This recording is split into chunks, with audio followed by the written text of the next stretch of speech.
là dans la région sud, à Cap Skirring d'abord et à Ziguinchor ensuite, dans le cadre de mes missions en tant que ministre des Transports aériens et du développement des infrastructures aéroportuaires. Donc je suis là pour voir l'état des chantiers qui sont lancés au niveau de Cap Skirring et au niveau de Ziguinchor, pour voir par moi-même, au-delà des rapports que j'ai reçus de mes techniciens, qui n'ont pas manqué de faire des visites dans ces différents aéroports. J'ai tenu personnellement, en tant que ministre, de descendre sur le terrain et de vérifier avec les entreprises ce qui s'y fait. S'il y a des difficultés rencontrées, de les relever et d'y apporter des solutions. Les travaux avancent, mais vous savez, un gouvernement souhaite qu'à la minute qu'il commande un chantier, dès le lendemain, le chantier se réalise. Mais parfois, nous heurtons à des difficultés exogènes qui peuvent ralentir le travail que nous souhaitons. Mais là, je pense que vous avez remarqué par vous-même que le chantier est en marche. Les bâtiments au niveau de Ziguinchor sont très avancés.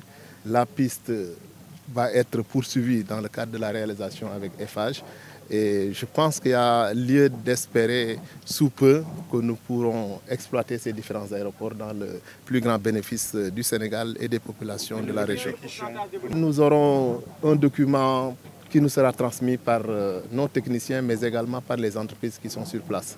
Parce que séance tenante, on n'a pas pu arrêter ce niveau, parce que tout simplement la mission a été une mission urgente, mais nous aurons les documents par rapport au degré de réalisation, par rapport aux difficultés rencontrées et aux esquisses de solutions, et peut-être par d'autres moyens ou un autre jour on vous reviendra sur ces questions.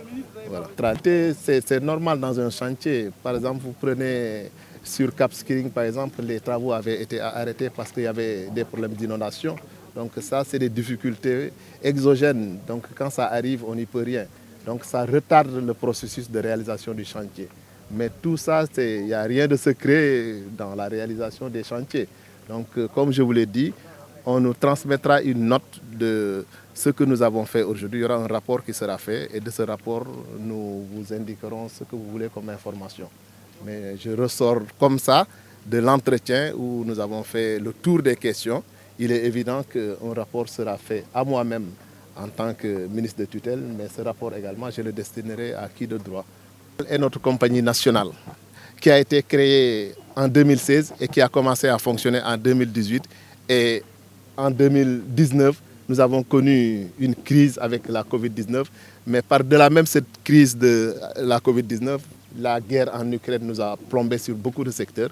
Donc c'est une société qui a connu des difficultés comme d'autres compagnies, mais aujourd'hui il faut noter que beaucoup d'efforts sont en train d'être déployés et ceux-là qui ont du mal parfois avec Air Sénégal verront sous peu que la situation aura beaucoup changé. C'est notre compagnie nationale. Je pense qu'il faut un élan de patriotisme pour soutenir cette compagnie. C'est un bébé par rapport aux compagnies contre lesquelles on l'oppose. Parce que c'est des compagnies centenaires, c'est des compagnies de pays qui ont plus de moyens. Donc je pense que les Sénégalais doivent montrer plus d'élan de patriotisme pour leur compagnie nationale. Et sous peu, j'ose espérer que cette compagnie va être notre fierté parce que tout ce qu'il faut pour que ce soit un succès est en train d'être fait.